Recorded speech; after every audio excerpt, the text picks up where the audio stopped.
ואנחנו רוצות לנעוץ דברים ביומן כדי שיהיה לנו משבצות זמן לדברים שאנחנו רוצות להגיע אליהם, וגם משבצת זמן של הכנה.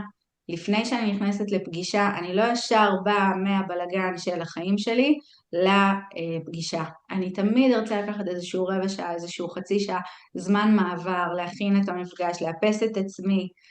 איך עושים את זה? כשהיית שכירה, אז זה היה מאוד ברור, את מגיעה בבוקר עם הקפה, יש כמה small talk עם הצוות, מתיישבת על המחשב, מתחילה לענות לטלפונים, יש פגישות שקבועות ביומן, ופתאום עכשיו אני צריכה לנהל את כל הדבר הזה.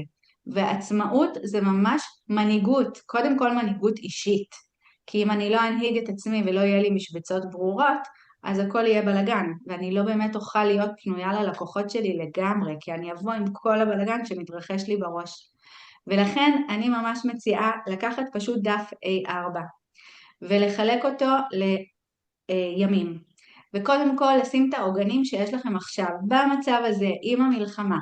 מה העוגן שאני ממילא מוצאת עצמי שהוא קורה ביום? אצלי נגיד זה 7 בערב, אני רואה שפחות חם, איזה כיף, הטבע קורא לי, אני יוצאת להליכה.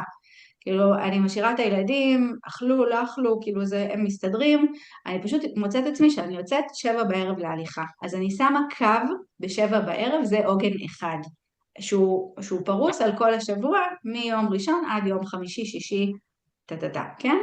זה עוגן אחד. עוגן שני יכול להיות, אני שמה לב שב-12 כבר כולם ממש רעבים, 12 חייב להיות פה ארוחת בוקר. הנה עוד עוגן, 12. אני שמה לב שהאנרגיה שלי כבר נמוכה מאוד ב3 בצהריים, אני חייבת שנץ, עוד עוגן 3 בצהריים. אז יש לנו 12, עוגן אחד, 3, עוגן שני, 7 בערב, עוגן שלישי. אני סתם נותנת דוגמה, כל אחת תמצא מה ממילא שלה. יכול להיות שאחת תמצא את עצמה ממילא ב9 בבוקר במכולת, יכול להיות שאחת תמצא את עצמה ממילא ב10 בערב יושבת באינסטגרם, כן, כל אחת והעוגן שלה. ומה שקורה ממילא זה העוגנים שלנו, הם ממילא קורים. נרצה או לא נרצה, זה רוב הסיכויים שזה מה שקורה. כשיש לי את העוגן הזה, את העוגנים האלה, אני מתחילה לראות מה הצרכים שאני לא יכולה יותר מדי להזיז אותם. למשל זה יכול להיות לשים ארוחת צהריים ב8 בערב, או ארוחת ערב, או ארוחת צהריים ב2, אוקיי? זה הדברים הקבועים. על זה אני אשבץ את מה שכבר קבעתי עם לקוחות. אני שמה במשבצות את מה שכבר קבעתי. עכשיו, הזמן שבין לבין, אני יכולה להתחיל ליצור שם משבצות שאני מנהיגה את עצמי. משבצת, יכול להיות שאת תזהי, שאני זהיתי שבין 5 ל7 בערב זה אחלה זמן שהילדים פחות או יותר יכולים להיות קצת בגינה כי נעים עכשיו, או לשחק עם חברים. פתאום 5 עד 7 התפנה לי, וזה זמן טוב לפוקוס.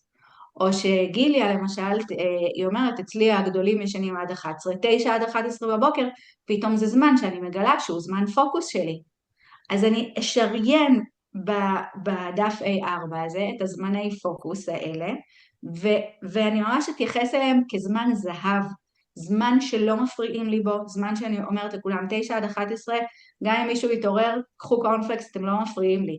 5 עד 7, אתם משחקים בגינה, אתם לא מפריעים לי, אני יורדת לחדר סגור, משתיקה את הטלפון, שמה אותו על מצב טיסה.